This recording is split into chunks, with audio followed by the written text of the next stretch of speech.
प्रदेश में पहली बार प्रस्तावित सनातन धर्म संसद आगामी गुरुवार से 7 दिवसीय कार्यक्रम के रूप में शुरू होने जा रही है। आयोजन समिति के अनुसार हिंदू संघर्ष समिति सहित विभिन्न हिंदू संगठन इस कार्यक्रम को सफल बनाने के लिए व्यापक स्तर पर तैयारियों में जुटे हैं। देश भर से संत, विद्वान, धर्माचार्य, समाजसेवी, लेखक और विभिन्न राज्यों के संगठन इसमें भाग लेंगे।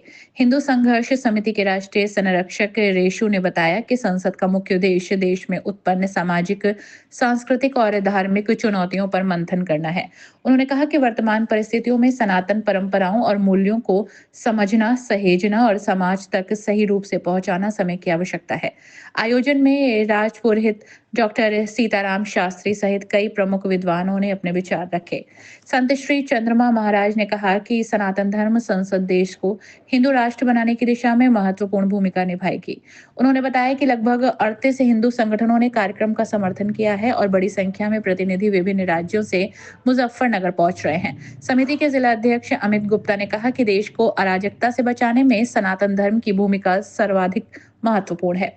कार्यक्रम संयोजक अरुण प्रताप ने बताया कि संसद में आतंकवाद, सामाजिक विघटन और सांस्कृतिक संकट से निपटने का मार्ग सनातन संस्कृति से ही संभव है। इसके अलावा सुरक्षा, शिक्षा, युवाओं में संस्कार निर्माण, नारी सम्मान, कौशल विकास, गौ संरक्षण, राष्ट्रवाद और सामाजिक समरसता जैसे विषयों पर विशेष चर्चा होगी। आयोजकों ने स्पष्ट किया है कि कार्यक्रम पूर्णतः शांतिपूर्ण, धार्मिक और सामाजिक जागरूकता पर आधारित होगा।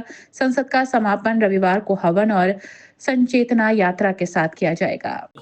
हिंदू संघर्ष समिति के द्वारा प्रेस वार्ता का आयोजन आज किया गया है। आने वाली 7 दिसंबर 2025 को हमारे जिले के धार्मिक और पौराणिक नगरी सुखतीर्थ में पावन हनुमान धाम में सनातन धर्म संसद का आयोजन का भव्य और दिव्य कार्यक्रम का आयोजन किया जा रहा है, जिसमें पूरे भारतवर्ष से लगभग 17 हमारे पूज्य महामंडलेश्वर जी का सानिध्य वहाँ प्राप्त होगा। हजारों की संख्या में सनातनी वीर वीरांगनाएं उसमें उपस्थित रहेंगी और हमारे सनातन और हिंदुत्व के कुछ बिंदु हैं जिन पर चर्चा होगी। चर्चा के उपरांत तो प्रस्ताव पास किए जाएंगे। प्रस्ताव जो है हमारे भारत सरकार में राजपुरोहित जी वहाँ उपस्थित रहेंगे, उनके द्वारा प्रस्ताव का वो पत्र माननीय प्रधानमंत्री जी को भेजा जाएगा और हमारी सभी जनपद वासियों की, प्रदेश और देशवासियों की, सनातन वीर वीरांगनाओं की, हिंदू संगठनों की यही मांग रहेगी। हमारा सरकार पर यही दबाव रहेगा कि ये जो हमारी वहाँ मांगे, जो हमारे प्रस्ताव वहाँ संसद में पास होंगे, उन्हें सरकार अविलंब पास कर और उन्हें लागू करे, ये हमारी मांग रही है।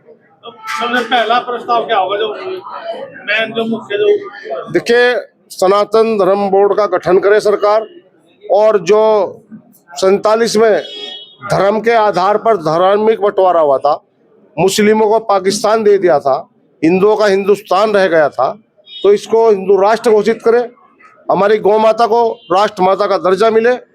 ऐसी हमारे जनपद में जो आक्रांताओं के नाम पर यहाँ मुजफ्फरनगर जो नाम है जिले का, हमारी हिंदू संगठनों की बहुत पुरानी और प्राचीन मांग है कि इसको नाम बदलकर लक्ष्मी नगर किया जाए।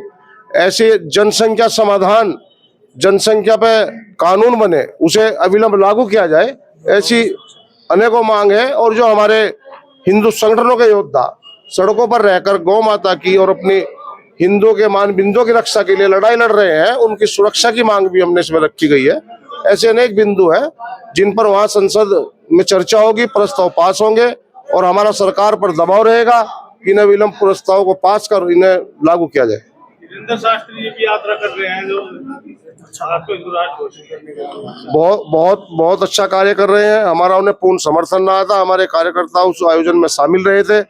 आप देख रहे होंगे हमारे देश में जो धर्म, सनातन धर्म के विरोधी हैं, जो देश विरोधी ताकतें हैं, वो सनातन धर्म को जातियों में बांटकर कमजोर करने का कार्य कर रही है।